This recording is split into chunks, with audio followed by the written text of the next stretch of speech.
The vast emptiness of space was shattered by the brilliant flashes of plasma cannons and the silent explosions of warships. The Galactic Alliance, a coalition of advanced alien civilizations, found itself pushed to the brink of annihilation by the relentless onslaught of the Void Swarm. These insectoid creatures, driven by an insatiable hunger for resources and territory, had swept through the galaxy like a plague, leaving devastation in their wake. In the heart of the Alliance's last stronghold, the crystalline spires of Celestia Prime, an emergency council convened. Representatives from a dozen species gathered around a holographic display of the galaxy, their faces etched with worry and exhaustion. At the center stood High Chancellor Zorn, a towering figure with iridescent scales and piercing silver eyes. "We cannot hold out much longer," Zorn's voice boomed across the chamber. "Our fleets are in tatters, our worlds burn, and still the swarm advances. We need a miracle." A murmur of agreement rippled through the assembly. They had exhausted every option, called upon every ally, and still victory seemed impossible. The Void Swarm's bioships were too numerous, their tactics too unpredictable, and their hunger too insatiable. It was then that Arxia, the Quarian representative, stepped forward. Her luminous eyes glowed beneath her environmental suit as she addressed the council. "There is one option we have not yet considered," she said hesitantly. "A species we have long observed but never contacted. They call themselves humans." The chamber erupted in a cacophony of protests and exclamations. Humans were a primitive species, barely able to reach their own moon. How could they possibly help against a threat that had bested the most advanced civilizations in the galaxy? Zorn raised a hand, silencing the council. "Explain, Arxia. What could these humans possibly offer us?" Arxia activated a holographic display, showing a small blue planet in an unremarkable spiral arm of the galaxy. "Humans are young, yes, but they possess something we have lost in our centuries of peace and prosperity. They have an indomitable spirit, a drive to survive against all odds. More importantly, they have perfected the art of warfare amongst themselves." The council watched in stunned silence as Arxia played recordings of human conflicts throughout history. From ancient battles with crude weapons to modern skirmishes with advanced firearms, the humans displayed a tenacity and inventiveness that both horrified and fascinated the alien observers. "They are brutal," growled Kex, the Ursine representative. "Savage and unpredictable." "Precisely," Arxia countered. "The Void Swarm has defeated us because we fight with logic and strategy. Humans fight with passion, with creativity, with a willingness to sacrifice everything for victory. They might be our only hope." High Chancellor Zorn studied the images of Earth, his mind racing with the possibilities and dangers of involving such an unpredictable species in a galactic war. "Even if we decided to recruit these humans," he mused, "how would we approach them? Our laws forbid contact with pre-FTL civilizations." Arxia's next words sent a shockwave through the chamber. "We don't approach them openly. We abduct their best warriors, train them, enhance them, and then unleash them upon the swarm." The uproar was immediate. Ethical concerns, practical objections, and outright fear filled the air. But as the argument raged, Zorn found his gaze drawn back to the image of Earth. In those swirling blue oceans and scattered green continents, he saw a glimmer of hope, perhaps their last hope. "Enough." Zorn's voice cut through the chaos.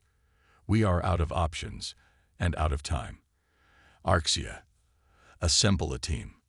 You have my authorization to proceed with this plan. May the stars have mercy on us all." As the council dispersed, a sense of grim determination settled over Celestia Prime. In the following days, covert operations were launched towards Earth. Stealth ships, employing technology far beyond human detection capabilities, began the delicate process of identifying and extracting potential candidates. They sought out soldiers from various nations, veterans of countless conflicts, special forces operatives who had honed their skills in the crucible of Earth's wars. Each abduction was carried out with surgical precision, leaving no trace behind. Among those taken was Marine Corps Staff Sergeant Jack Harper, a decorated veteran of several Middle Eastern conflicts. One moment he was on a routine patrol in Afghanistan. The next he found himself in a sterile white room that defied all earthly architecture. As Harper and dozens of other confused and frightened humans were subjected to a battery of tests and evaluations, Arxia oversaw the operation with a mixture of hope and trepidation. These humans were their last, desperate gambit. If this failed, the galaxy would fall to the Void Swarm. The training program was intense and unforgiving. The human soldiers were pushed to their absolute limits and beyond. Their bodies were enhanced with alien technology, their minds expanded to comprehend the vastness of the galactic conflict. They were taught to operate weapons and vehicles that seemed to defy the laws of physics as they understood them. Many couldn't handle the strain. Some broke mentally, others physically. But those who survived emerged as something more than human. They were the vanguard of Earth, the unwitting saviors of a galaxy they never knew existed. As the first batch of enhanced human soldiers prepared for their first engagement with the Void Swarm, High Chancellor Zorn addressed them. The humans stood in perfect formation, their new armor gleaming under the lights of the hangar bay, their eyes focused and determined. Warriors of Earth, Zorn began, his voice translated perfectly into English. You have been chosen for a task of unimaginable importance. The fate of not just your world, but countless worlds, rests upon your shoulders. You are about to face an enemy unlike anything you have ever encountered, in a war that spans the stars themselves. He paused, studying their faces. Where he expected to see fear, he saw only resolve. These humans, thrown into a conflict beyond their wildest imaginations, stood ready to fight. It was a testament to the very qualities Arxia had seen in them. You may never be able to return to your former lives, Zorn continued. This burden we have placed upon you is unfair, but it is necessary. Fight well, fight bravely, and know that the entire galaxy stands behind you. As Zorn finished his speech, klaxons blared throughout the station. A Void Swarm fleet had been detected on approach to a nearby Alliance world. It was time for the humans to prove their worth. Staff Sergeant Harper, now encased in advanced battle armor and armed with weapons he was still struggling to fully understand, felt a familiar calm settle over him. The circumstances were beyond anything he could have imagined, but combat was combat. As he boarded the drop ship with his squad, a mix of humans and alien allies, he allowed himself a grim smile. The galaxy had no idea what it had just unleashed. As the fleet of Alliance ships, now bolstered by their human shock troops, jumped into hyperspace to meet the Void Swarm threat, the future of the galaxy hung in the balance.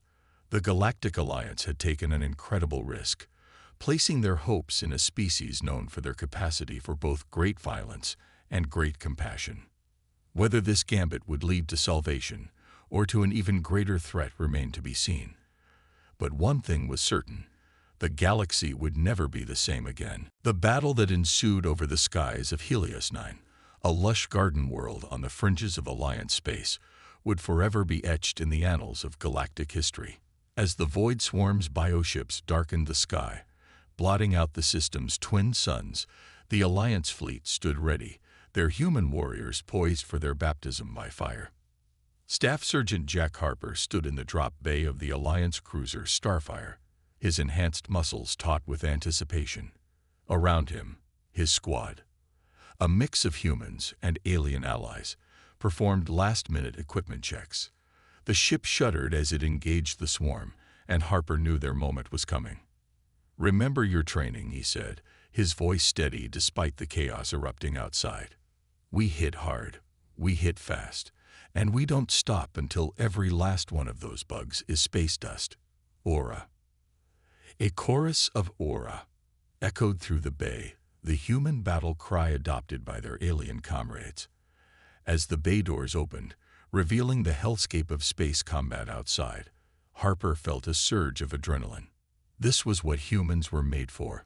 The drop pods launched, streaking towards the surface of Helios 9, where swarm ground forces had already begun their invasion. As they plummeted through the atmosphere, weaving between dogfighting ships and streams of plasma fire, Harper's mind raced with tactical assessments. The swarm's strength lay in its numbers and its hive-mind coordination. But humans? Humans excelled at chaos. Their pods slammed into the lush forest of Helios 9, and the human forces erupted into action. Harper's squad moved with a speed and precision that left their alien allies in awe. They didn't fight like the methodical, strategically minded Alliance soldiers. They fought like forces of nature, unpredictable, adaptable, and utterly relentless. Harper charged into a swarm of insectoid warriors, his plasma rifle spitting death. When it overheated, he dropped it without hesitation, drawing a combat knife and diving into close-quarters combat. The swarm, used to enemies who retreated when outgunned, found themselves against foes who seemed to thrive in the face of impossible odds. Across the battlefield, similar scenes unfolded. Human soldiers, their bodies and minds enhanced by Alliance technology, fought with a ferocity that began to turn the tide. They employed tactics the swarm had never encountered, using the environment in ways the hive mind couldn't predict. In orbit, the space battle raged on. Alliance ships, now employing strategies suggested by human military advisors, began to break the swarm's formations. The rigid, hive-mind coordinated attacks of the swarm faltered in the face of human unpredictability. Commander Lyanna, an Arcturian tactician aboard the Alliance flagship, watched in astonishment as the tide of battle shifted. By the cosmic winds, she breathed, they're actually doing it. High Chancellor Zorn, coordinating the battle from Celestia Prime, allowed himself a moment of hope. The humans are exceeding all expectations, he said to Arxia, who stood by his side. But at what cost? Look at how they fight, with such savagery. Arxia's eyes were fixed on the holographic battle display. Sometimes, Chancellor, savagery is necessary to survive. The swarm gave us no choice. On the surface of Helios 9, the battle reached its crescendo.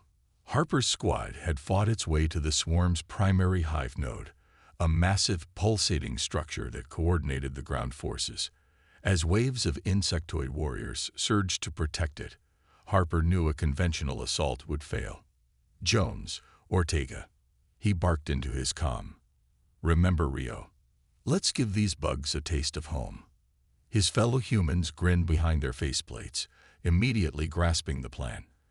As the alien members of the squad provided covering fire, the three humans began to climb the hive structure itself. The swarm, its hive mind unable to conceive of such a brazen attack on its nerve center, failed to respond in time. Harper reached the top, planting high-yield explosives as he went. As he armed the final charge, a massive swarm queen burst from the structure, its mandibles gnashing in fury. Harper found himself face to face with the nightmarish creature, his knife against its chitinous armor. In that moment, as he stared into the alien eyes of humanity's greatest threat, Harper felt a primal surge of determination. This wasn't just about victory, it was about survival.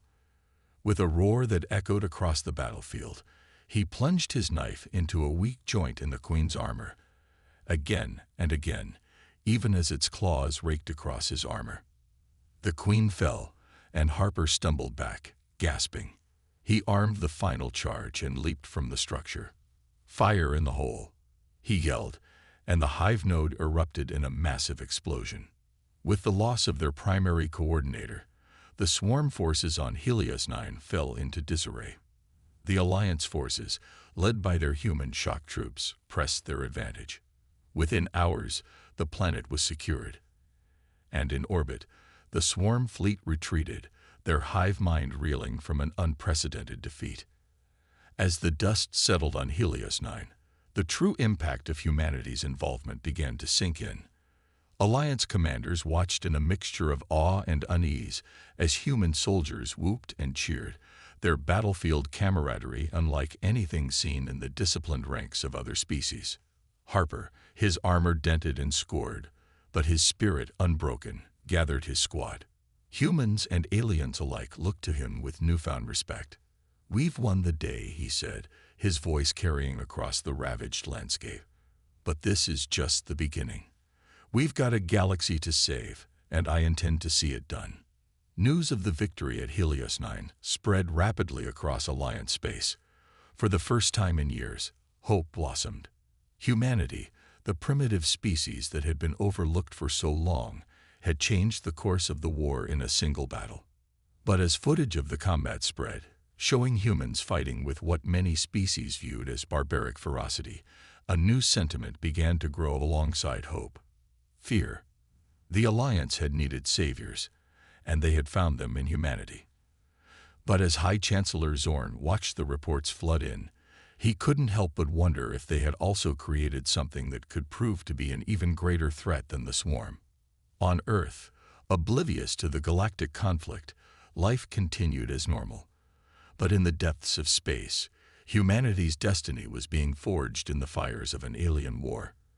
The galaxy watched and waited, knowing that the tide had turned, but uncertain of where this new current would lead them. As the Alliance prepared for its next offensive against the swarm, one thing was clear: the age of humanity had begun, and the galaxy would never be the same. The war against the Void Swarm had reached its zenith. Across the galaxy, human-led forces pushed the insectoid menace back, reclaiming worlds that had long been lost to the Chetnus tide. But with each victory, the unease among the Galactic Alliance grew. The humans' brutal efficiency in combat had turned the tide of the war, but it had also fundamentally changed its nature. On the war-torn world of Epsilon Eridani, the final battle against the swarm's primary hive cluster was underway. Staff Sergeant Jack Harper, now a hardened veteran of countless engagements, led the charge. His armor was scared and pitted, a testament to the brutal campaigns he had survived. At his side fought a mix of human and alien warriors, all of whom had adopted the ruthless tactics that had become humanity's hallmark in this interstellar conflict. As they fought their way through the twisting biological corridors of the main hive, Harper's mind was focused solely on victory. The cries of wounded swarm drones, the acrid smell of burning kitten, the constant chatter of weapons fire, all of it faded into the background. There was only the mission, only the next target, only the path to victory. "Push forward," Harper roared over the comm channel. "We've got them on the ropes. No mercy, no hesitation. End this now." His squad responded with a chorus of affirmatives, human and alien voices blending in a war cry that echoed through the hive. They fought with a synchronicity born of shared hardship and countless battles, their differences set aside in the face of a common enemy. As they neared the central chamber where the Swarm Queen resided, Harper made a decision that would forever change the course of galactic history. "Ortega," he called to his demolitions expert, "prep the Nova Bomb." A hush fell over the squad. The Nova Bomb was a weapon of last resort, capable of igniting a star's outer layers and scouring entire solar systems clean of life. Its use had been strictly forbidden by the Alliance, deemed too destructive even in the face of the swarm threat. Zara, the Lydian warrior who had fought alongside Harper since the early days of the war, spoke up. "Sergeant, the use of the Nova Bomb violates every treaty the Alliance has." "Treaties be damned," Harper cut her off. "We end this here and now, whatever it takes. That's an order." As the squad breached the Queen's chamber, facing down the monstrous matriarch of the swarm and her elite guard, Ortega worked feverishly to arm the Nova Bomb. The battle that ensued was one of desperate ferocity, both sides knowing that this fight would determine the fate of the galaxy. In the end, it was Harper himself who faced the Queen, his enhanced strength and combat-honed reflexes matching the alien monarch's natural weapons. As he plunged his combat knife into a weak spot in her carapace, ending her reign once and for all, Ortega's voice crackled over the comm. "Nova Bomb armed, Sarge. 2-minute countdown. Everyone out," Harper ordered, already sprinting for the extraction point. "Move like your lives depend on it, because they do." The mad dash from the dying hive to the waiting dropships was a blur of adrenaline and desperation. As they lifted off, the Nova bomb detonated. The planet's star flared brilliantly, its outer layers expanding in a cataclysmic wave that engulfed the entire system. The swarm's primary hive, along with trillions of its drones and warriors, was wiped from existence in an instant. As the blinding light faded and the sensors cleared, a stunned silence fell over the Allied fleet. They had won. The Void Swarm, the existential threat that had pushed the galaxy to the brink of annihilation, was no more. But the cost was beyond measuring. In the days that followed, news of the victory spread across Alliance space like wildfire. Celebrations erupted on countless worlds as the specter of the swarm was finally lifted. But in the halls of power on Celestia Prime, the mood was far from jubilant. High Chancellor Zorn stood before the assembled representatives of the Alliance, his normally composed demeanor shaken. "We stand at a crossroads," he began, his voice heavy with the weight of recent events. "The Void Swarm has been defeated, yes, but in our desperation to survive, we have unleashed a force that we may not be able to control."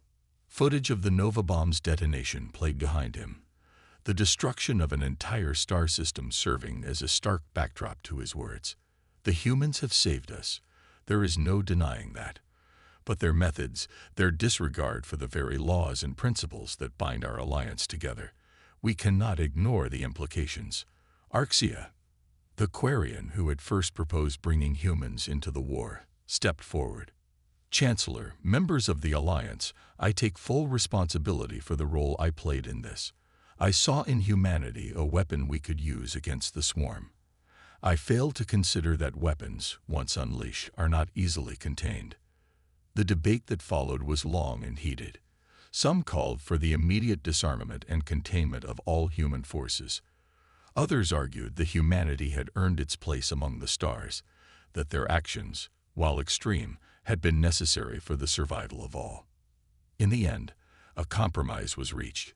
Humanity would not be cast out or contained, but neither would they be given free rein. A process of integration would begin, with human representatives invited to join the alliance properly. But strict oversight would be put in place, and the most destructive weapons and technologies would be placed under multi-species control.